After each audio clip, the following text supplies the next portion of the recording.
Fala galera, bem-vindos ao Data Logando. Hoje a gente vai falar sobre um tema super especial que aconteceu agora em janeiro, a NRF 2023. E para começar a falar sobre esse bate-papo, eu trouxe duas pessoas que participaram da feira e vão falar um pouquinho para a gente. Primeiro, Rodrigo Murta. Bacana. Seja bem-vindo, Rodrigo. Obrigado, Bruno. Vamos contar um pouquinho também o que aconteceu nessa NRF sob o ponto de vista de dados aí, né? Bacana, legal. Legal. E Ulisses Zamboni. Tudo bom? Bem. Vamos lá, só um ponto importante. Eu abri uma enquete no Instagram perguntando quem que eles queriam ver ou convidados na NRF.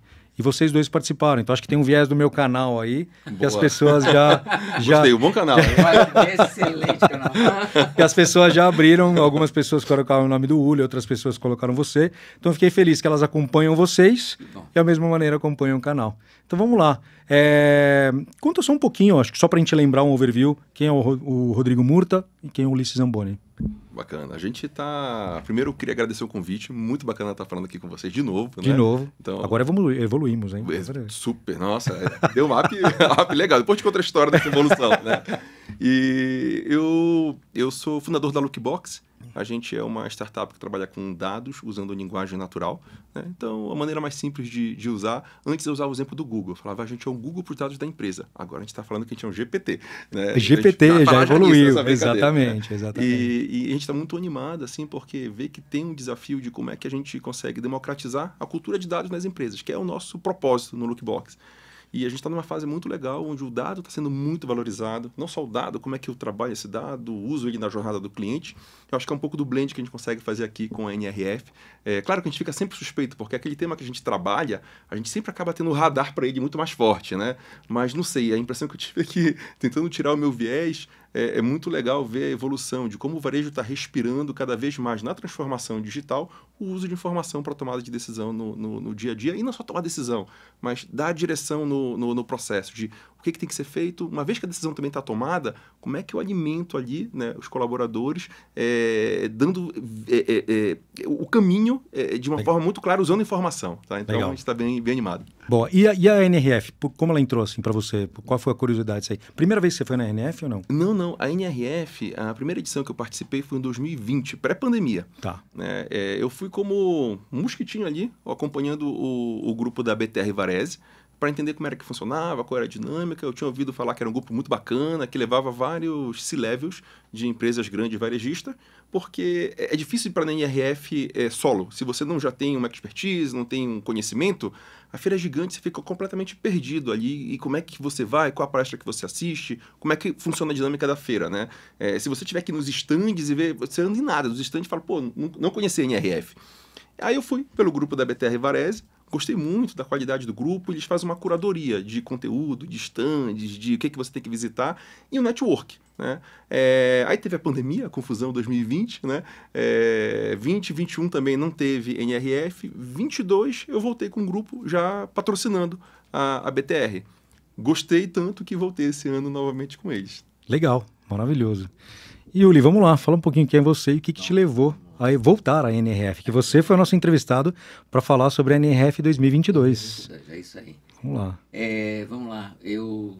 Bom, como você sabe, acho que todo mundo deve saber um pouquinho, mas eu sou fundador da agência Santa Clara e a gente, como toda agência que está atualizada, tem que mudar um pouco o modelo de negócio, né?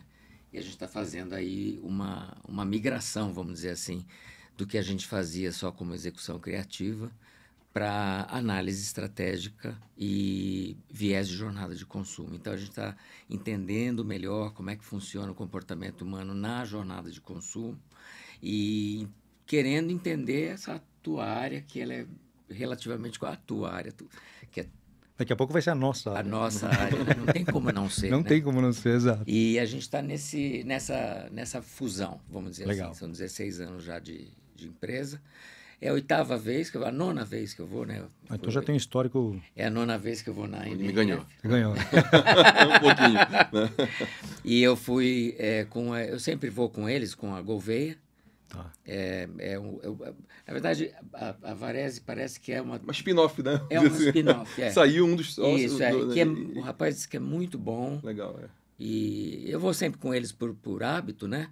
A gente também tem um networking de CEOs que vai junto e a gente já é amigo e a gente vai.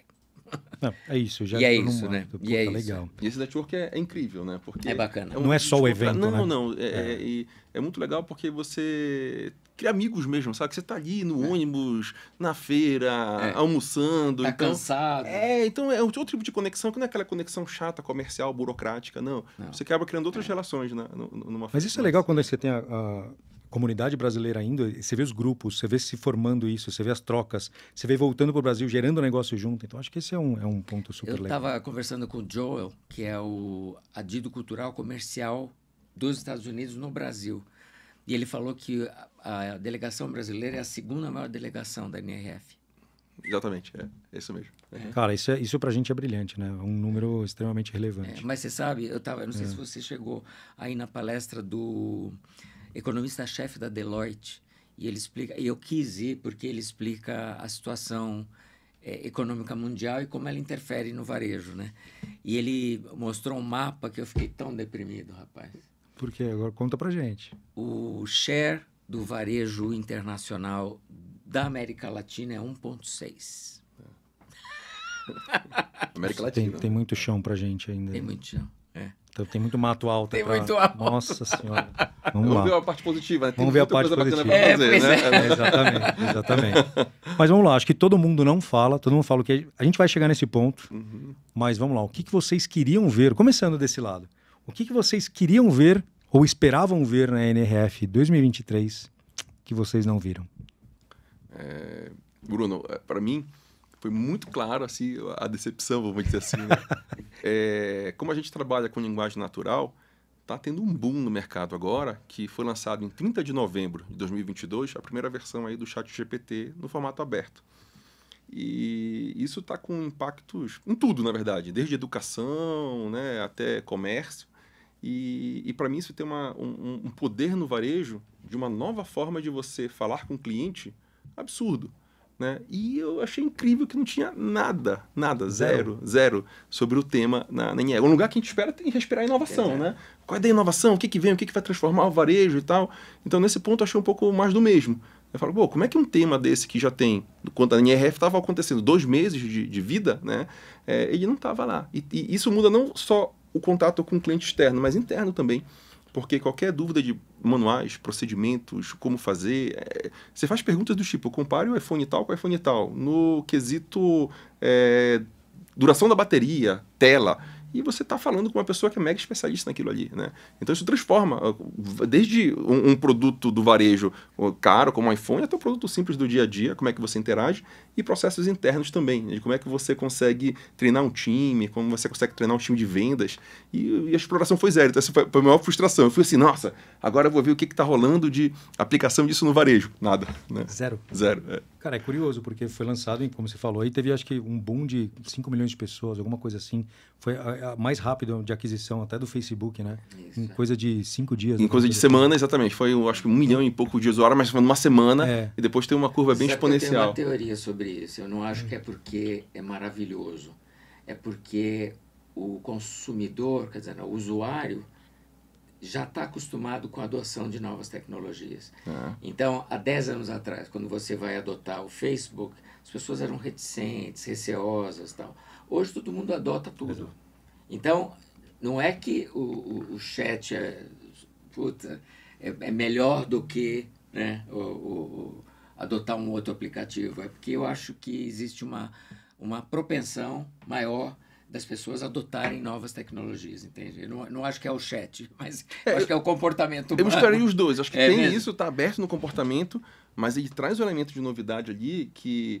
por exemplo, meu pai é professor de filosofia, tá certo? Já tem lá o pós-doc dele na França e tal, então numa área específica, ele deu uma pergunta totalmente específica da área dele. Compare a dialética de Karl Marx com a dialética, sei lá, de Kant, nem lembro quem eram as pessoas, tá? Rolou uma resposta E a resposta não era interessante, a resposta era incrível. Essa que é a diferença, entendeu? Então eu não estou falando de um tema qualquer aberto, né? E isso impactou, até quando ele viu aquilo, ele falou, não, pera lá, por isso que as diversidades agora estão polvorosas. Num evento muito engraçado que a gente viu nas calculadoras, né? Quando chegou a calculadora, nossa, não, mas eu aprendia na mão, isso vai acabar com o ensino da matemática e tal, e tá aí, a calculadora não vai funcionava. Né?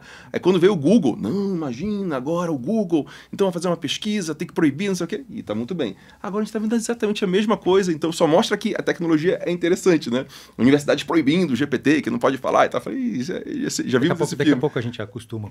Exatamente, né? Então eu estou bem empolgado com essa novidade. E infelizmente não teve. Né? E não teve na feira. Né? Não, mais ou menos, eu posso dizer. Fora da feira, a gente deu uma palestra lá a convite do Google, aí eu botei, mas não foi na IRF não oficial, foi, né? Exatamente. Não, ano que vem, quem mas sabe. Aproveitou o momento, vai. Exatamente. Você sentiu alguma falta de alguma coisa lá? Também assim como ele puxou da sardinha, eu não vi a questão de localização do usuário na sua jornada de compra no varejo. Sério? E você que trabalha com o comportamento do consumidor nesse caso, acho que ninguém falou caso. pré-compra, pré-visita, off-premise, on-premise. Ninguém falou do consumidor. Falou, em linhas gerais, eu acho que você deve ter ouvido também, sobre a centralidade do usuário e do consumidor. Isso foi unânime. Mas em que ponto da compra ele está? Como é que ele se relaciona com a empresa e com a marca? Não teve sequer uma palestra sobre branding ou marca de varejo. Então, de novo, é o segundo ano que eu não vejo isso, consecutivo. Porque até 2019 tinham palestras de branding. E esse ano, 2019, 2020, não vi. Isso é curioso, porque quando a gente fala principalmente de varejo, a gente não tem onde colocar o consumidor nessa jornada, é algo surpreendente. Não teve. No nosso dia a dia a gente usa isso. Exatamente. Não tem nem o que falar. Isso onde está no funil, né? Exatamente. Onde é que esse cara está no funil? Exato. O que eu dou de estímulo? Será que essa centralização, vamos chamar nesse caso, centralização do usuário, o usuário como centro da informação, aí a gente pode até voltar um pouco na palestra passada que a gente fez. A omnicanalidade começa a interpretar esse comportamento. O que eles falaram? Voltando um pouco à tua entrevista de 2022, que a gente falou bastante que eles focaram bastante em omnicanalidade, certo? Bastante, é verdade. E esse ano, como que foi a relação? Será que não tem essa questão de ser usuário no centro e a omnicanalidade fazer parte desse papel? Eu queria entender um pouco isso. Não, com certeza absoluta. Eu acho que esse ano, não sei se você sentiu isso, mas eu acho que foi uma passada de régua. Tá. Porque quem não é omnicanal não existe nos Estados Unidos. Assim, ou você é um varejo médio e pequeno, né? Ou você não é um player. Então a omnicanalidade já extrapolou. Já é uma commodity. Já é uma commodity. Pós-pandemia, principalmente. E é engraçado, porque isso é lá, aqui não. Aqui a gente ainda vê muita relação ainda. Eu vou te mandar um slide que eu tirei foto de dois designers que estavam falando sobre a experiência do usuário mais moderno, vamos dizer assim, com o design como peça fundamental do seu projeto de relação com o usuário. E aí eu fui assistir essa palestra, achei muito interessante, e eles trouxeram um chart sobre o que é a omnicanalidade, porque todo mundo descreve a omnicanalidade como silos, né? Então a loja, o site, o corner, o saque, o e-commerce, o aplicativo, tudo separado, né? Então, o que eles fizeram? Eles colocaram num monobloco, que tem layers. Então, quando o usuário olha aquela marca, aquela empresa, ela está olhando layers. E aqueles layers têm que dar as mesmas informações o tempo todo. Isso é omnicanalidade. E não aquela constelação e o infeliz do consumidor e o usuário no meio. Que não sabe nem o que é canal, né? O canal, o usuário fala, a gente fala canal. O usuário fala, o cliente fala com a marca. Ele fala, cara, comprei na marca tal. Isso. Onde foi? Eu falei, no aplicativo, no WhatsApp, não importa, né? Não importa. E hoje isso cada vez está mais presente no nosso dia a dia. Você pode comprar no aplicativo e pegar na loja. Você pode comprar na loja e pedir para entregar em casa. Avisa a lei, tá? Avisa a lei que eles não permitem. É verdade, né? Brasil, viva. País da evolução. Não, legal. Acho que esses pontos que vocês trouxeram foram super interessantes, acho que nesse cenário. Agora, vamos lá. O que eles trouxeram que para vocês foi aquela euforia? Você fala, olha só, não tinha pensado nisso, foi um ponto legal. Vamos lá, Uri, começando com você agora. Vamos sim. Acho que, do meu ponto de vista, como eu lido muito com comportamento humano, eu acho que as palestras de tendência foram muito interessantes. As duas futurólogas que foram lá, né? A Kate Anquetil, não sei, você chegou a ver? Sim. A Kate. E a WGSN, que foi a diretora-geral da WGSN, trouxe algumas teorias sobre futuro, mas não como fizeram ano passado, porque ano passado foi a grande história do metaverso, né? Que o mundo e o varejo iria migrar para o metaverso, papapá. E a gente viu que isso não aconteceu, só as marcas de prestígio estão entrando no metaverso de uma maneira mais efetiva. E o que eles trouxeram foi uma visão dedo no pulso da realidade do usuário, do consumidor moderno, né? Então trouxeram vários conceitos do mundo moderno, começando pelo conceito do World Economic Forum, que eles trouxeram nesse último Davos, né? Eles estressaram isso, que é o momento da policrise, que a gente teve uma interseção de mini-crises que gerou, está gerando e vai gerar uma crise global. Então foi a pandemia, a guerra da Ucrânia, que por sua vez aumentou o valor dos insumos, que fez a rupção no supply chain, que trouxe a inflação e que desestabilizou algumas moedas e que gerou disrupção de compra em alguns lugares. Então, eles montam uma cadeia muito interessante. Então, quem trouxe isso pela primeira vez foi o World Economic Forum e as palestras foram muito centradas nisso, de como é que a gente tem que, como varejo, né, e como gestores de varejo e como consultorias de varejo, tem que lidar com esse mundo policrise. E eu achei formidável. Eles trouxeram várias teorias, são várias, 4 pelo menos, assim, eu estou usando no dia a dia, né? Que são muito impactantes, né? Que são muito, muito legais. Então, acho que, para mim, o que mais me surpreendeu foi o pé no chão. Legal. Né? Não foi o viajandão que foi o ano passado com o metaverso. Isso eu acho que é um gancho legal, assim. Uma das análises até do grupo e tal, que a gente estava trocando, essa foi uma NRF de consolidação de tecnologias, não de grande novidade. Que legal isso. Né? Então, o que significa isso? Quando se falava de Amazon Go, era só em algumas lojas da Amazon que isso era possível ter e tudo mais. Agora tem a tecnologia da Amazon, já tem a tecnologia da Microsoft, muito mais acessível para se tornar realidade.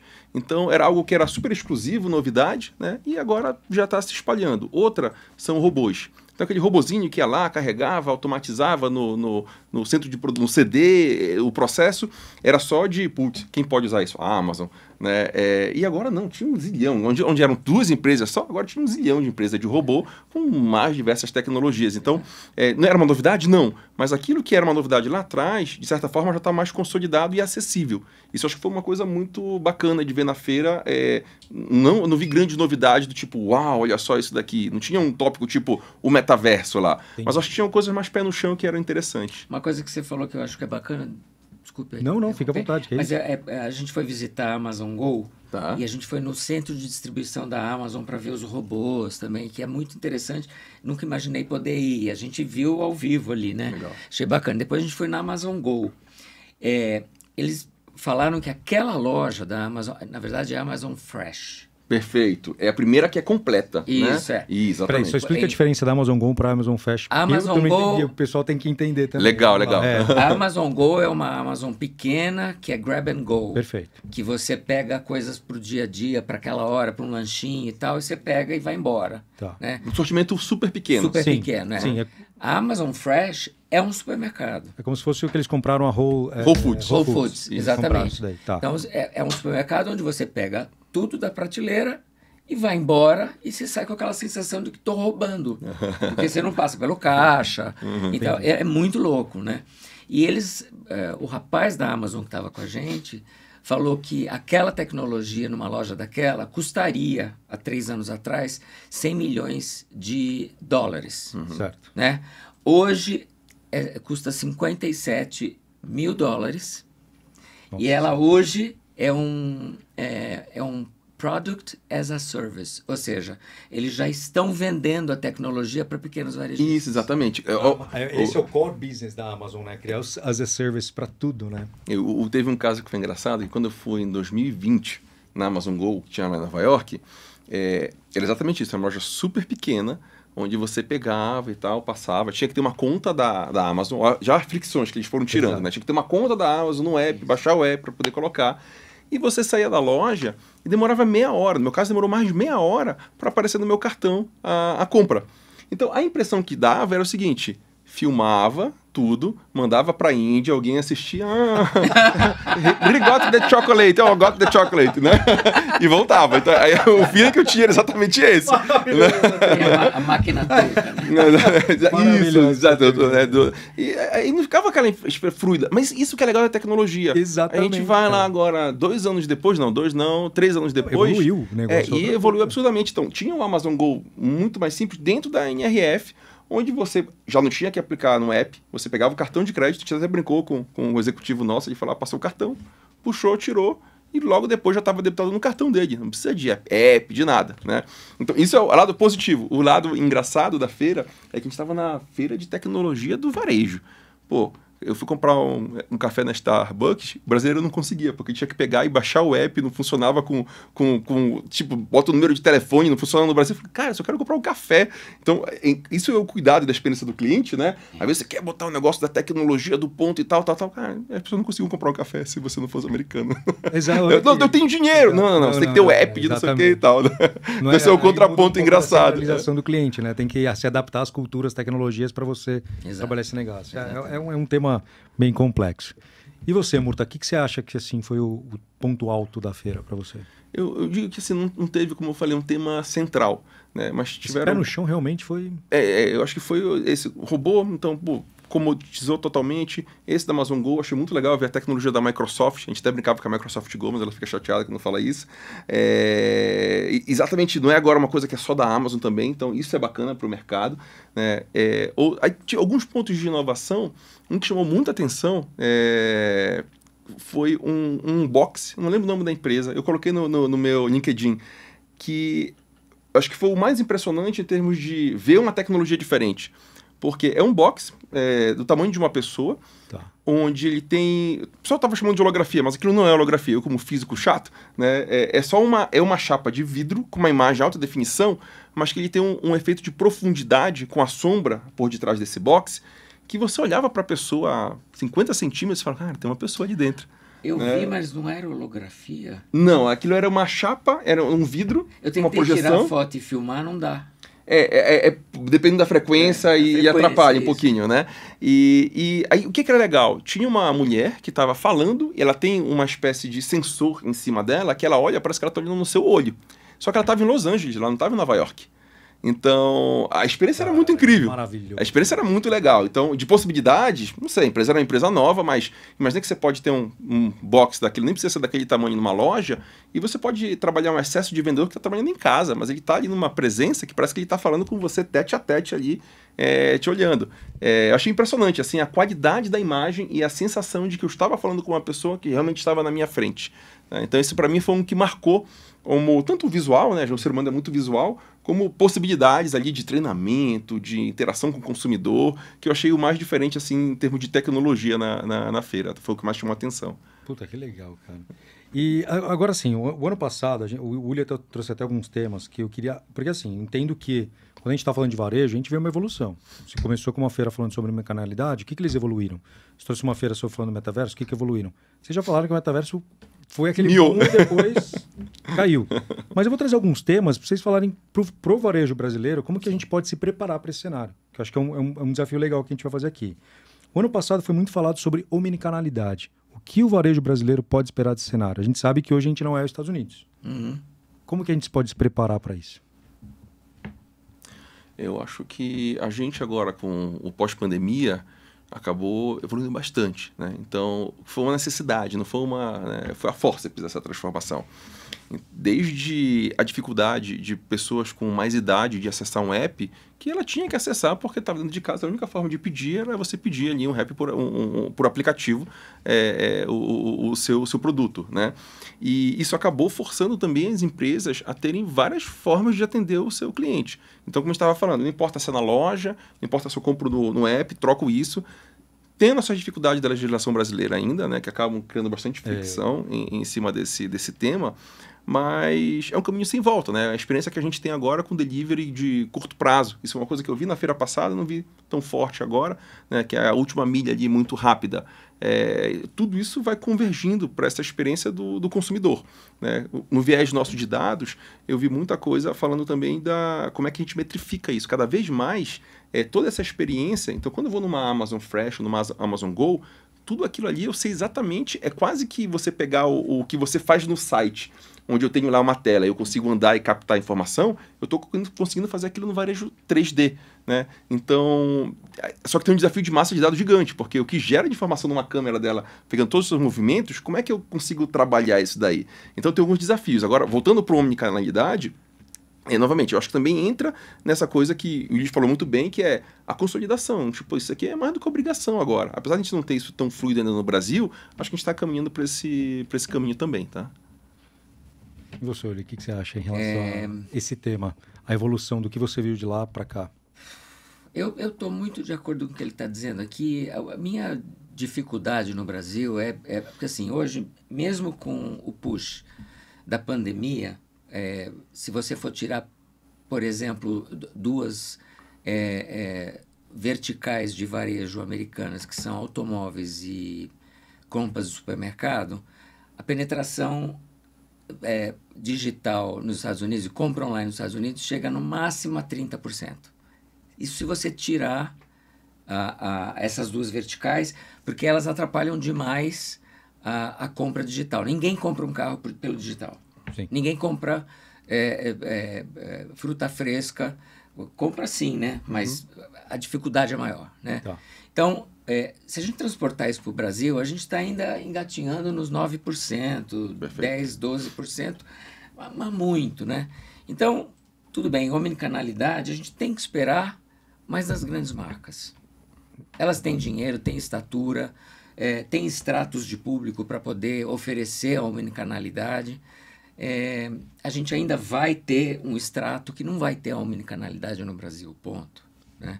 A gente ainda está com a perspectiva ainda de um país underdeveloped.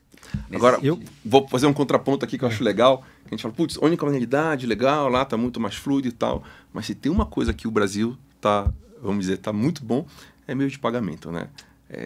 Eu acho que a gente só perde para a China, porque a experiência, a fricção que a gente tem de pagamento nos Estados Unidos é bizarra. Eu me sinto voltando 20 anos. Você falou, você só pode fazer naquele formato. Aqui no Brasil o cara vai colocar Pix, vai colocar 200 maneiras para você resolver. Até um amigo brincou, né? Na hora de pagar, how do I pay? Pix. What? O cara ficou perdido no Pix. Mas ó, vocês estão falando desse tema, me trouxe eu fiz um mestrado muito focado na visão de cross-culture management, entender essa relação cultural entre os países, e me veio na cabeça agora vocês falando isso, quando a gente fala de omnicanalidade, que eles estão mais preparados que a gente não. E quando a gente fala do conceito de cross-culture management, a gente está falando muito relacionado a high context culture e low context culture. O que isso significa? Aqui eu preciso de um contexto cultural mais alto para poder entrar numa vertente, que no caso é o Brasil. E nos Estados Unidos, por exemplo, é um país de low context culture. Eu preciso de menos contexto para poder entrar sob uma perspectiva. Uma pergunta out of blue aqui mesmo, para a gente entrar nesse contexto. Vocês acham que o contexto cultural tem uma correlação direta com essa visão do varejo Brasil e Estados Unidos? Não, por favor, pode falar. Contexto cultural... Eu acho que o Brasil é um país que, quando é para adotar uma nova tecnologia, a gente é muito mais rápido que os outros. Então a gente vê lá... Esqueci o nome da rede social agora de áudio. Nossa senhora, aquela... Clubhouse. O Clubhouse. Exatamente. Bombou. Acho que a gente aproveita mal no Brasil, a gente como beta de si mesmo. Entendi. Né? Então, porque se vai lançar um produto, o brasileiro ele é curioso, ele quer saber, não, como é que funciona isso daqui? Vai, conta pro amigo e vai. Eu vejo, por exemplo, a Alemanha, se desse, eles estavam nisso aqui ainda. Porque não tá na cultura deles o teste, isso e tal.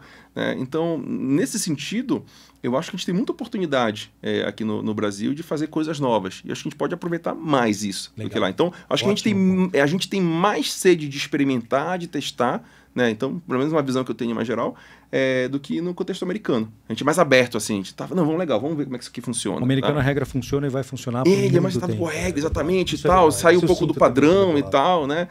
Eu acho que isso eu acho que eu tô mais pro no Brasil. Meio de pagamento, eu acho que a evolução Meio que de a gente tem aqui pagamento. Esse- é absurda. Lá, quando você vai passar um cartão de crédito, é o cartão magnético, que ele passa e vai, leva o seu cartão para passar, volta, se escreve o chip lá na mão. A gente olha aquilo e fala, cara, não é nem o cartão Isso é com muito chip. antigo, né? É muito... Num restaurante que eu fui, e bons restaurantes tinham a máquina de contactless. Eu passei vergonha, tava contando uma história. Fui jantar Cara, com isso os é amigos. maravilhoso pro Brasil nesse cenário. Eu fico super feliz de ouvir essa Eu fui isso jantar daqui. com os amigos e tal, tudo mais. Pô, tinha um grupo que eu nem conhecia, e sorte que eu tava com um amigo meu, o João da Todo Cartões. E a gente foi no restaurante, um restaurante bacana, né? Legal e tal. Na hora de pagar a conta, eu passei por um problema que eu perdi minha carteira. Não só perdi, como roubaram, né? Fala, no Brasil tal. Não, roubaram minha carteira em Nova York. A gente quebrar alguns preconceitos que a gente tem no Brasil, Exato. né? Aí, bacana, chegou no jantar, falei, óbvio que dá pra pagar com a Apple Pay. Eu tenho aqui no celular, eu tenho no relógio. Pô, tô num restaurante bacana aqui, caro. Quem disse que pagava com a Apple Pay? Não aceita. Eu tive que pegar, João, me empresta o dinheiro aí pra eu poder pagar, sem passar vergonha, né? Porque era totalmente arcaico, assim. Então não é, o meio de pagamento é uma coisa que a gente tá anos-luz, né? Algo tipo Pix. O Brasil é referência mundial em relação ao meio de Então, pagamento. acho que é isso que é legal. A Já gente tem era que... na época da inflação, né? Faz A gente muito tempo que o Brasil é nesse... fazia desconto de cheque em 24 horas. Isso no mundo não existe. Não existia, né? Então acho que é isso que é uma coisa legal, assim, tem coisas no Brasil que até a parte tributária imposto, né? Eu sempre tento transformar limão em caipirinha, não é nem limonada, né? É uma filosofia de vida. Então, o imposto não sei o que e tal. Eu falo, tá bom, o melhor lugar do mundo para criar sistema financeiro é o Brasil. Porque se você faz no sistema financeiro no Brasil, você Ele roda em funciona, qualquer sistema tributário, em qualquer lugar do mundo. Porque qualquer regra é mais simples que a nossa, né? Então, como é que a gente pode usar até nossas dificuldades de uma maneira bacana para fazer coisas que a gente pode levar para o mundo, né? Eu acho que a gente tem que dar uma chacoalhada aí, né? Eu acho que do maneira de ponto pensar. de vista de comportamento de consumo, eu acho que é isso mesmo. O brasileiro é muito aberto para essa vertical, vamos dizer assim, que é uma vertical de lifestyle, né? Então, a tecnologia entrou na vertical de lifestyle. E isso é muito interessante para o Brasil. O que proíbe o Brasil de se desenvolver é o custo. Isso é verdade. Né? Então, não é uma questão cultural, mas é uma questão contábil-financeira, né? Vamos dizer assim. Não, legal. Segundo tema que foi muito falado, que a gente vai ser aquele tema que o betaverso no ano passado, e esse ano vocês não falaram que aconteceu nada, ou pouquíssimas coisas. Conta pra gente um pouco essa levanta-se a bola e agora... O que eu vi foi uma única palestra, se não me engano, da Roblox, com uma marca de prestígio, e a Roblox como plataforma, dizendo o seu case, contando o seu case com essa marca de prestígio. Então, foi a única coisa que eu pelo menos viu, eu acho que... Mas a expectativa sua era que fosse dar uma continuidade nesse tema de metaverso? Era. Também. Era. Eu tinha, assim, até porque a gente está falando de Web3. Sem dúvida. E a gente está falando de blockchain, a gente está falando de pagamentos confiáveis, de DAOs. E não tinha. Nada disso aconteceu. Nem blockchain? Aliás, não. Sério? Blockchain teve um pouquinho também. talvez na também. feira, né? Mesmo, quando falava era NFT, blockchain, metaverso, né? Aquele contexto ali. Ninguém fala. Então, uma das coisas que eu também senti falta, que eu esqueci de falar para vocês, é que assim, eu estudo muito o mercado chinês. O mercado chinês, ele está muito bem penetrado do live commerce. Ah, perfeito, verdade. Não existe live commerce nos Estados Unidos. Verdade, eu não tinha me atentado nisso. Ponto. Até a Dengo Chocolates, que fez aqui um live commerce muito bem feitinho, com tecnologia e tal, está mais avançado do que as coisas que eu vi lá, porque aliás eu não vi nada lá. Isso é curioso. Verdade. Né? Live commerce não tem nada e não uma feira de varejo. absolutamente nada lá de live commerce, né? Então, qual que era a pergunta mesmo? Metaverso. Uma coisa que eu achei muito legal dessas palestras de futurismo, que, se não me engano, quem trouxe foi a WGSN, que eles falaram sobre o Dopamine Society. Nação Dopamina. Livro, né? Exatamente. Nação Dopamina. Eu vi que você publicou e eu comprei. Você tem dicas de livros maravilhosas. Eu vou até aproveitar aí que você tem dicas de livros maravilhosas. E eu comprei e eu não li. Depois eu vejo o livro. Mas agora conta essa vertente. Porque ela explica o fenômeno, né, e o conceito, E a mais, vamos dizer assim, a mais próxima conceituação de metaverso em varejo foi a explicação dessa Dopamine Society, que o usuário, hoje, ele quer ir numa loja e ver experiências extremas. Então, a arquitetura da loja tem que ser sobrenatural. Chandelier de cristal, um carro no meio da loja. Então, essas coisas que são todas metaversianas, você só consegue construir no 3D, transportar para o mundo offline é muito interessante, porque a loja passa a ser uma experiência instagramável de metaverso. Posso pegar até no gancho, diz que acho que uma loja que é assim é a do Harry Potter, né? Já estava lá em 2022, a gente foi lá de novo, mas a loja é instagramável em todos os cantos. E você vai no local onde tem um livro dançando em cima, outro a serpente fala, outro sei lá o quê. E é incrível para adulto e para criança. E é exatamente isso, né? Isso é caro. Mas a experiência realmente você fica meio embasbacado, assim, de ver. Então, bem legal. E é isso, né? Acho que casa muito com essa... O que é um problemático também, né? A gente tá querendo muito, né? Sempre tem que ter aquela coisa meio mirabolante para poder chamar a atenção. Verdade. Faz parte da brincadeira. Talvez não precisa, né? Fazer algo básico, né? Você quer falar algum ponto sobre metaverso também? Ou... Acho que o metaverso tem uma coisa interessante, que tem essa quebra de expectativa assim. De certo ponto foi bom, né? Que tava um saco também só falar de metaverso. Nossa senhora. Não, e o pior é que é aquele ponto. Por exemplo, a gente gravou uma entrevista esses dias de blockchain. Ele falou, Bruno, você vai gravar? Eu falei, vou ser bem sincero para você. Eu vou passar vergonha se eu entrevistar uma pessoa e falar sobre blockchain. Eu não sou o expert nisso. Eu não tenho... Eu conheço muito pouco ainda para entrar nesse tema. Eu achei que foi pertinente. Convidei o Gus, que passou a ser nosso co-host aqui também.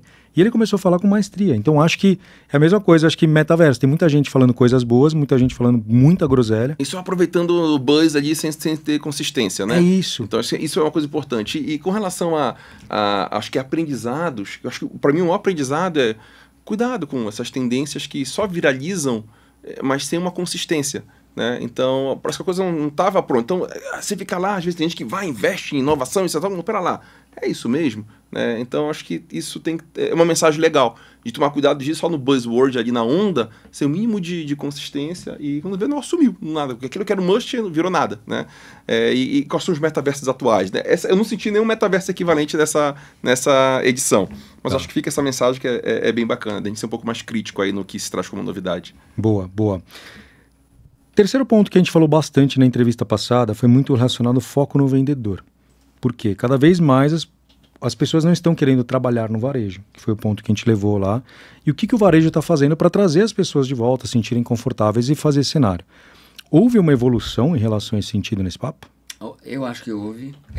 O presidente do Walmart, o presidente da Nordstrom e vários outros dos grandes varejos americanos trouxeram essa vertical de público interno. Ainda esse ano, dos 12% de demissões que aconteceram nesses últimos 2 meses, 5% dos 12% são da linha de frente do varejo. Então, o Great Resignation continua a acontecer. Tá. Muita plaquinha, né? Muita plaquinha placa. De contratas. É mesmo. Muita placa.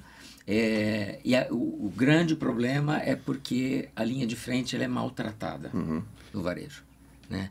Não é nem que pagam mal, mas é que ela é maltratada. Tem aí uma coisa de você desconsiderar o teu funcionário ali da linha de frente na tua estratégia macro, entende? Então, isso foi muito falado.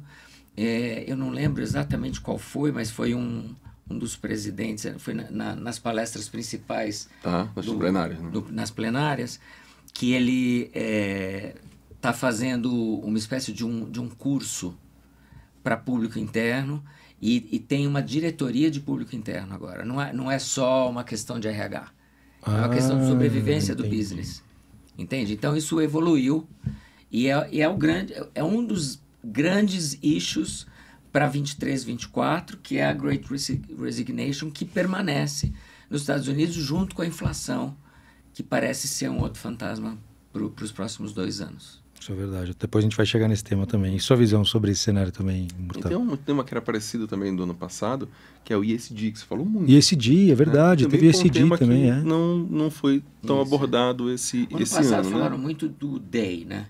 Tá. Diversity, Equity, Inclusion. Perfeito. Esse ano, não houve Nada? lugar nenhum. É verdade, você trouxe esse tópico também na entrevista É verdade. passada. E tanto do ESG também, acho que foi esse ponto. Não Mas tem. esse ano foi interessante.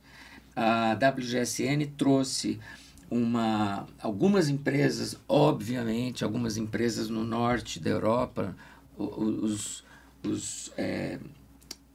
caucasianos do norte da Europa, né? Dos países lá, né? Suécia, Noruega, Finlândia e tal, que tem colocado dentro do board a responsabilidade social como uma cadeira no conselho. Então, dentro da gestão do conselho de direção de gestão da companhia, uma das cadeiras é responsabilidade social. E aí a brincadeira foi que é a natureza que sentou na cadeira do conselho, né? Então, eu achei isso interessante. Agora, não falaram exatamente sobre responsabilidade social, né? Tá. Trouxeram muitas iniciativas. O que eu vi de bacana foi a questão da economia circular. Isso aconteceu muito. Eu fui visitar a Leves e na porta da Leves compre Leves porque dura mais e você não vai precisar ficar trocando de calça. Eu vi uma frase muito legal sobre isso. Eu esqueci agora. Que era tipo assim, a nova tendência aí de você usar mais de uma vez, né? Então, se é descartável, não é bom pro planeta. Mas tem uma frase bonitinha com isso daí. Sim. Então, tem uma parte forte nisso, que eu acho que é um conceito legal aí, que espero que não seja um metaverso que se sustente, né? Nossa, é verdade, cara. Quando a gente está falando numa questão dessa parte do foco no trabalhador do varejo, como que vocês interpretam essa correlação no Brasil? Acho que é mais fácil. Das marcas brasileiras Isso. com a linha de frente. Exatamente. Eu assim, acho que o Brasil tem uma tradição dos sindicatos, né? Então, essa tradição, mesmo os sindicatos não estarem tão atuantes, né? Nos últimos anos, pelo menos, né? Talvez agora volte com a subida do Lula. Existe uma preocupação genuína de você ter e dar alguma importância à linha de frente, né? Mas existe a faca no pescoço do próprio trabalhador, que acaba aguentando determinadas coisas pelas questões da necessidade, né? Então, eu acho que tem um mix aí. O Brasil é um país extremamente complexo nesse ponto de vista, né? Tanto do ponto de vista das relações de trabalho para o empregador, como das relações de trabalho para quem trabalha, né? Para o funcionário, né? Então, acho que... E outra coisa que eu acho interessante é que no Brasil existe. Algumas pessoas, boa parte das pessoas, tem orgulho de trabalhar nas marcas que trabalham aqui no Brasil. Uhum. Né? Não é só uma posição transacional como é nos Estados Unidos. Perfeito. Acho que isso é muito forte no Brasil versus os Estados Unidos. A gente tem uma posição de serviço também que eu sinto que é uma coisa mais agressiva ali. É sempre o trato, de uma maneira geral, né? Tipo assim, eu tô fazendo mais que obrigação aqui. Então, o trato pessoal, acho que ele é mais quente aqui no Brasil. Não importa, eu acho que é mais afetivo, né? Mas esse não seria um problema hoje que os Estados Unidos sofrem que a gente sofreria? Vocês acham que... Acho que não. Culturalmente falando também, acho que a gente tem um... Acho que tem um trato melhor com pessoas, acho em geral. Acho que é diferente, né? E tem uma coisa no Brasil também, assim, os Estados Unidos ele é muito agressivo na parte trabalhista, né? Não estou defendendo totalmente o Brasil, a gente não precisa ter a carga tributária que a gente tem. Exato. Com o retorno que a gente tem, né? Tudo depende do retorno. Você fala, é alto? Não, se fosse na Suécia ou no país do norte, onde eu pago muito mais imposto que aqui, mas eu não pago escola, eu não pago um monte de coisa, legal. É uma questão de quanto vale aquilo que eu estou investindo. Mas eu acho que tem algumas coisas mais básicas, como férias minimamente regulamentada, ou licença maternidade, né? Que é meio cruel da maneira que opera lá. Então, acho que torna essa coisa mais estressante, ainda mais complicada, tá? Então, Não, legal. nem tanto, não precisa ser uma legislação mais francesa que, putz, é uma coisa que, às vezes, para desligar alguém, você não consegue na empresa. É um absurdo. O problema do varejo que eu vejo como muito grave no Brasil é é a lei que proíbe a dupla função dentro de um varejo.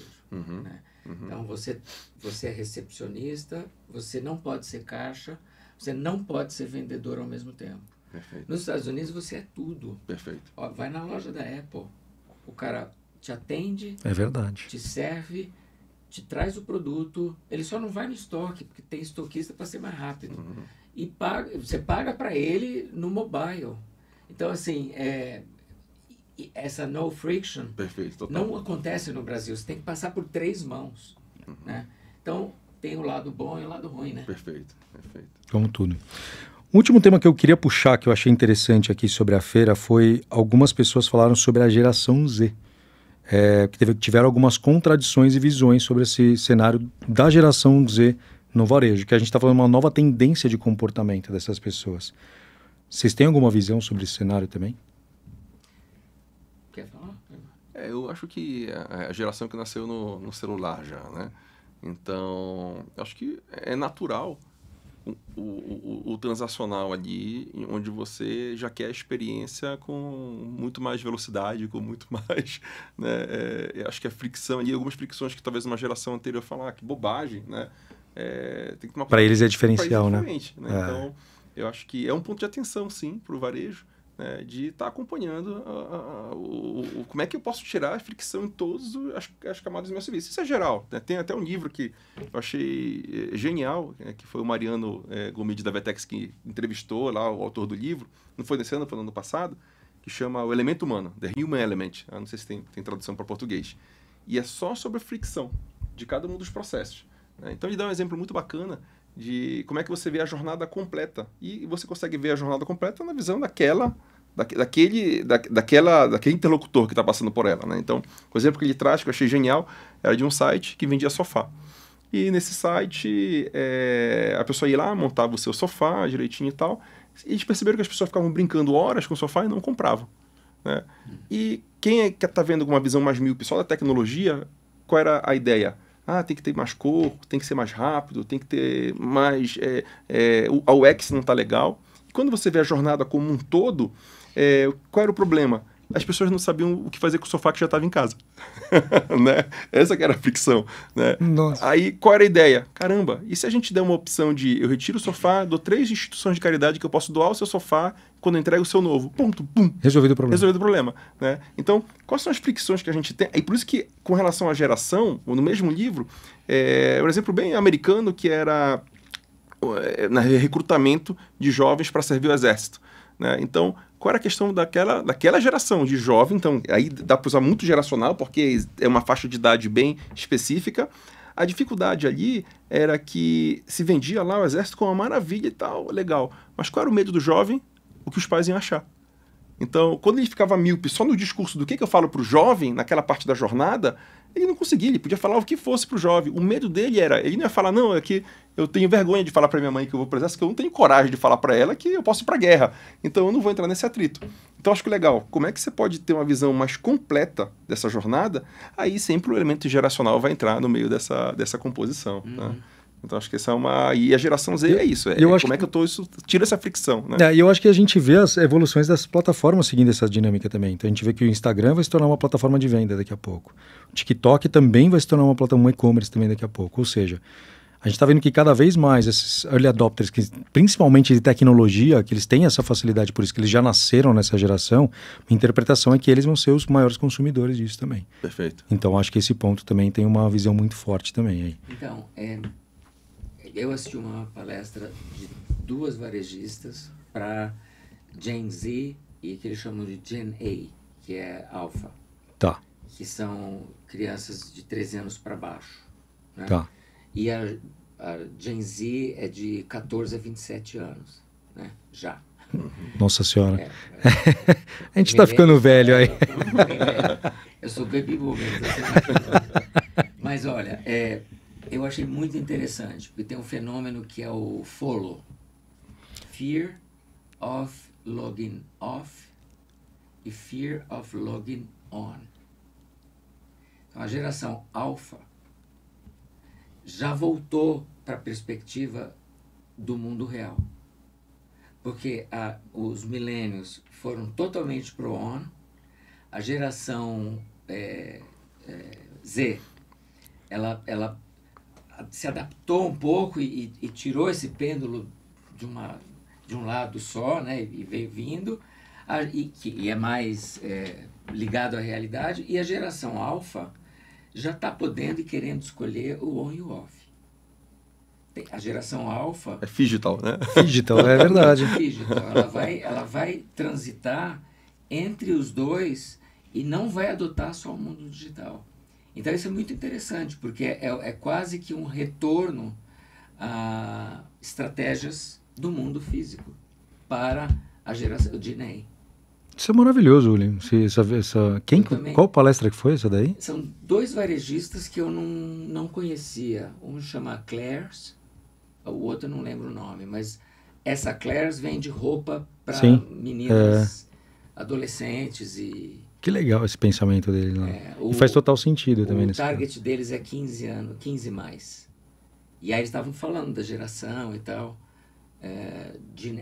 E falaram que vai se aprofundar essa questão das contradições da geração Z, né? Porque a geração Z abraça a árvore, mas gasta um carbono horroroso para fazer as coisas que deseja, né? Então essas contradições vão se estressar ainda mais, né? Vão se otimizar ainda mais com a geração alfa. Mas bem interessante esse ponto. Eu tinha falado que era o último, mas não é. Tem mais um ponto aqui. Que eu vou pegando minha pauta aqui, eu vou atualizando. Um outro tema que você já mencionou, principalmente nesse caso, a gente sabe que depois de um cenário pandemia, de um cenário guerra da Ucrânia, que está acontecendo ainda, vem a inflação. E busquei algumas informações e falaram que a inflação foi um tema muito recorrente também na NRF. Queria saber a visão de vocês sobre como o mercado americano está se preparando para isso e como nós brasileiros podemos se preparar e se a inflação vai chegar, porque o americano tem aquele boom da inflação, né? Se aqui a inflação vai chegar nesse patamar que a gente pode... Como que a gente pode se preparar para isso? Gente, o Brasil tem pós-PHD em inflação. Então, assim, a gente não precisa nem ficar preocupado com isso, porque a gente sabe o que fazer. Exato. Quem não fizer, por razões políticas, porque a gente sabe o que fazer. Agora, o americano, pelo que eu vi... Tadinho, ele não consegue nem retiquetar, não sabe o que não é isso. Sabe. Não sabe. Não sabe. Então, qualquer aumento, eles já ficam todo mundo... Ele tropeça de um jeito, assim, e ele deixa acontecer a disrupção na gôndola. Porque ele não sabe que o fornecedor dele teve que crescer o custo, né? E o valor nominal não é mais o mesmo, ele não pode repassar por usuário dele, então ele deixa faltar. Então ele causa disrupção em gôndola porque ele não sabe lidar com a inflação, né? Então essa situação para o americano, na verdade, é uma variável importantíssima para ele. Ele não sabe lidar com isso, né? O Brasil poderia ter uma vantagem... Além do cenário de pagamento, aí, ó, a gente é PHD em inflação também. Lá, né? vamos virar o Pix. Vamos, acho que a gente pode... Exatamente, cara. Vamos fazer esse papel aí que a gente já começa a ganhar. Você tem alguma visão em relação a esse cenário também, Murta? Não, acho que é muito isso. Acho que colocou muito bem, né?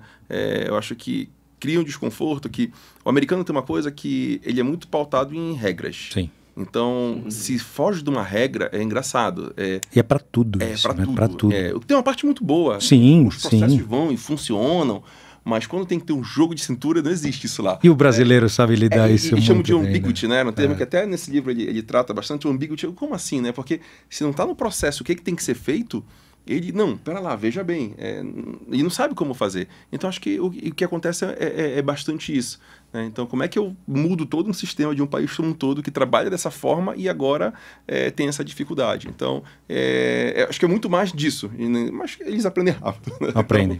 Então, eles vão conseguir se adaptar. Não, maravilhoso. E agora, entrando no cenário Brasil, só para a gente... O que nós, brasileiros, podemos esperar do varejo? Como nós podemos contribuir, que trabalhamos com dados, inteligência, comportamento, podemos colaborar para o varejo também nacional? Pegando um gancho, já também casando com o Datalogando, Eu acho que tem temas que vão, tem temas que voltam, mas eu acho que um que é muito consistente é o uso de dados no comportamento do usuário, do cliente. Esse é um tema que ele tem sido cross, pelo menos nas edições que eu fui.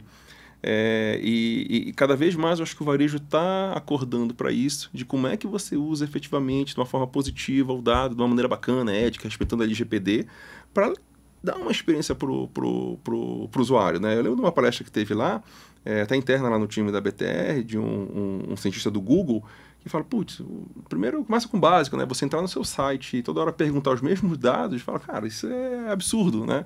Então, não estou falando nem disso, mas como é que você usa aquilo para levar uma jornada mais inteligente para o usuário, para entender quem é aquele usuário, né?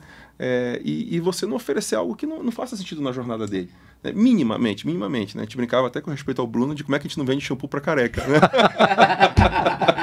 Mas eu tenho muito cabelo, não sei vocês também. E como é que você consegue botar o cliente no centro da experiência, unificando os canais, não tratando ele cada canal você trata ele como um cliente diferente. Exato. Tudo isso é uso da informação, né? E ela está cross, não só na jornada do usuário, mas naquilo também na jornada do colaborador. Né? Porque se o colaborador também não tem essa cultura dos dados e tal, como é que eu quero levar isso para o cliente se eu não tenho isso dentro de casa? Então, acho que tiveram várias provocações nesse sentido e eu achei bem bacana, esse assunto bem cross, que, putz, claro, é o assunto que a gente respira no dia a dia e é bacana ver ele ganhar mais foco. E com novos canais, eu só tenho mais fontes de dados e até um problema, né? Não ter esse overflow de informação que eu nem sei o que fazer com ele, né? Então, acho que foi um assunto bem interessante que eu vejo ele ser cross aí nas NRF. Antes de eu passar para você, Ulisses, deixa eu complementar, acho que um ponto. O Datalogando, a gente voltou, estamos com os episódios e tudo mais. Aí um amigo meu falou, quero participar, mas eu acho que Datalogando é um nome antigo. Eu falei, mas por que você acha que é um nome antigo? Não, porque dados já é uma coisa do passado. Me conta mais. Porque assim, eu entendo a visão dele, eu acho que dados não é só sobre dados. É sobre comportamento, é sobre tecnologia, é sobre varejo. Por isso que eu mantive o nome Datalogando, porque eu não quero somente falar sobre dados, processo de ETL e tudo mais, eu quero falar sobre o que a gente está tendo essa conversa agora. Porque mesmo que o nome seja Datalogando, tudo, como a gente falou, não é uma conversa só nossa, é uma conversa só minha e sua que trabalhamos com dados. É uma conversa nossa também, Uli. Porque a gente está falando de comportamento, a gente está falando de toda essa visão. Então, quando ele veio com essa proposta, eu falei, obrigado, mas o nome vai continuar sendo Datalogando. Não, aí, pegando até a etimologia, né? Está dialogando sobre dados, no sentido de que dados tudo que envolve. É isso. É a base. É que nem eu falar do abecedário. Né? Então, tá em as letras. As letras nunca saem de moda. Exatamente. Então, letras, daí eu construo tudo, todo o arcabouço, a literatura e tal, está baseado no abecedário, vamos dizer assim. Exatamente. E o dado é o substrato disso, que você vai criar muitas camadas em cima dele, mas ele é sempre a base. Ele é sempre a base. Por isso que eu acho que é um nome que eu acho que não fica desatualizado. O é quase o alfabetizando. Exatamente. Dos dados. É mais ou menos isso. Mas o meu objetivo é a democratização. Porque assim, eu não vim de uma área de dados. Então assim, eu falei, cara, eu quero aprender. E da mesma maneira que eu aprendi, muita gente pode aprender também. E eu acho que a gente tem que ser democrático, porque é uma área que pode todo mundo. Você é físico. Eu sou publicitário. O Uli é psicanalista. Então, assim, olha 3 pessoas com formações diferentes, a gente está aqui hoje falando sobre dados. E tem um livro do Yuval, que eu acho que até comentei isso na outra vez que a gente falou, que eu acho fantástico, que é 21 lições para o século XXI. Né? E ele abre de uma forma que, para mim, ele falou, cara, isso parece o lookbox. Ele começa falando que no mundo inundado por informações irrelevantes, clareza é poder. Né? E como é que a gente tem clareza nesse processo? É sabendo navegar nos dados, né? Porque é uma enxurrada de informação, mas não adianta nada. Se tu tem os dados só, realmente não vai resolver o problema. Como é que você trata? Mas ele é a base. Né? E como é que você trata isso? E é difícil, porque é sempre como é que você faz isso para levar um valor para o negócio. Porque o dado tem muita curiosidade, que fala, legal, isso é uma curiosidade. Mas, ok, como é que eu aplico isso no dia a dia? Por isso que o desafio é tão grande. Né? Então, até casando um pouquinho com o Luke, por isso que acho que a participação é tão fácil aqui no programa com vocês, que o nosso propósito é a democratização da cultura de dados das empresas. Né? Porque a gente acredita que isso você vai tomar decisões mais inteligentes, você vai ter a sua estratégia mais clara quando você usa dado para explicar. Falam, não é isso porque na cabeça do dono vê isso. Não, a gente fez um estudo, está aqui, olha só como a tendência está indo para cá. Né? Então você consegue comunicar, você consegue transformar a cultura da maneira mais fácil. Então eu sou suspeito para falar que esse assunto que eu gosto pra caramba. Eu também. Uli, vamos lá. E você, como se interpreta, acho que até do ponto de vista de comportamento de consumo, que é a área que você atua hoje, como que a NRF pode colaborar para o varejista brasileiro? O que você vê que são as nuances que a gente vai enfrentar como desafio e vai ser um futuro promissor aí para o varejo? Eu acho que tem a questão que é inerente ao Brasil, que é a criatividade, né? Isso é... E aí, assim, o que eu sinto um pouco de dificuldade e falta aqui no Brasil é uma leitura clara de dados, né? E quem possa digerir o dado e transformar isso em estratégia e em UX, em usabilidade. Então, essas questões, elas têm que ser resolvidas no Brasil ainda. Dado está aí, eu estou vendo que tem um monte de estatístico conseguindo empregos maravilhosos, né? Acabaram sendo a grande Coca-Cola do deserto do mercado atual de dados, né? Mas os estatísticos muitas vezes não têm a criatividade para poder extrair do dado o melhor dele. Ele vai indicar o que tá ali no dado e vai chegar até a página 10. Então, eu acho que tem um gargalo que o Brasil pode resolver, porque o Brasil é muito criativo, né? Então, essa visão mais iluminada do dado, que é uma visão de UX, de usuário, mais estratégica, essa está faltando no Brasil. É uma oportunidade que a gente está batendo. É uma oportunidade, por isso que a gente está indo para esse caminho. Exatamente. Porque a gente vê que a gente tem clientes que têm muito dado, e a gente pede o dado. E a gente, quando olha, diz assim, mas por que você está fazendo isso? Não, porque está no dado. Não está no dado. Olha o que está no dado. Olha direito o que está no dado. Então, essa questão da interpretação, ela é muito importante. E a interpretação vira UX, vira criação, vira alavanca promocional, vira tudo. Entende? Então, eu acho que o Brasil ainda tem um gargalo para resolver em dados para o varejo, que é uma boa interpretação de dados. Posso pegar um gancho aqui? Esse gancho é bom. Muito legal, que é o seguinte, a gente teve uma palestra incrível do chefe de dados do Waze. Incrível, ele comunicando lá como é que o Waze funciona. Aí tem uma frase comum dos dados, que uma pessoa sem dados é apenas mais uma opinião, né? E aí ele pega e inverte e fala, e uma pessoa sem opinião é apenas mais uma pessoa com dados. Ótimo isso. Eu achei genial. Cara, essa frase é a frase do Edward Deming, que até é o William Edward Deming, que é um estatístico. Qualquer apresentação que eu coloco essa frase. Eu ponho essa frase, mas eu não sabia do contraponto. Não, pois é, exatamente. O contraponto isso, é muito mas bom. O contraponto, que é a provocação que ele fala, tá bom. Se você tiver um monte de dados lá, mas você não tem uma visão crítica, porque você pode pegar o mesmo dado básico lá, de uma brincadeira da regressão, que você tem várias formas de colocar, e se você não tiver uma opinião, o dado ele tem interpretação. Então é uma falácia você falar que o dado fala por si mesmo. O dado não fala. Né? O valor corrobora, o dado ajuda você sim, tem uma clareza muito grande, mas ele ainda ele dá uns exemplos legais lá no Waze que fala, legal, qual é o melhor tempo de... O que eu deveria colocar quando eu falo que o carro vai demorar X tempo para chegar lá? Eu devo colocar a média, eu devo colocar aquilo que é mais provável, é melhor ele atrasar um pouco mais, eu falar que demora 10 minutos, mas ele chega em 9, é melhor que ele falar em 9, sabendo que 50% das vezes ele vai atrasar. Eu tenho que ter uma opinião ali. Aí entra o valor humano de falar como é que eu entendo o melhor comportamento para a pessoa. Isso eu não vou ter do dado. Né? Então, uma pessoa com...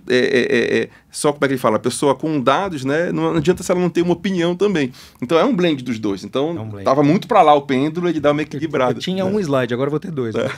Esse é legal. Agora eu vou ter dois. Eu passo a frasezinha certinha depois também. Maravilhoso. Mas entrando nesse contraponto e pegando o gancho de vocês falaram, eu fiz inclusive um texto que foi publicado no Fast Company, que eu falava, os estatísticos são os novos criativos. Os criativos, na verdade, hoje em dia a gente pode ser, foi como você falou, o brasileiro é criativo. A gente está entrando num cenário que o criativo por si só, ele não vai saber se aquela campanha está performando ou não. Quem vai saber que está performando ou não é o estatístico. Ele vai interpretar os dados, vai poder fazer isso. E outro gancho que eu quero pegar que vocês dois falaram foi a visão da interpretação. Muitos papos que eu faço aqui com pessoas e tudo mais, a gente vê e é unânime quando a gente fala assim, cara, falta uma cultura analítica ainda para as empresas, para as pessoas, porque existe uma layer hoje que a gente está falando assim, cara, tem a galera de dados e tem a galera de business. Não é essa aqui.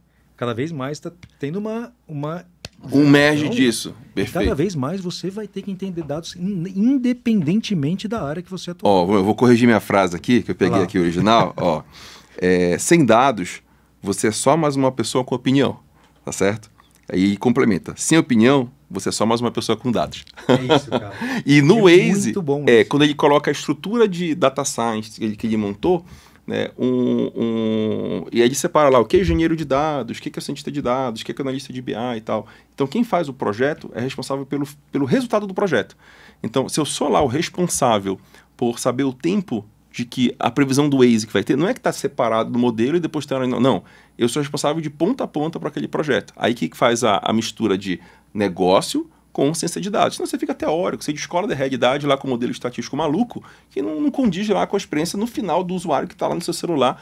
Legal, cheguei tal hora, isso é o que eu preciso saber como informação. Né? Então, achei bem bacana as provocações que a gente teve lá.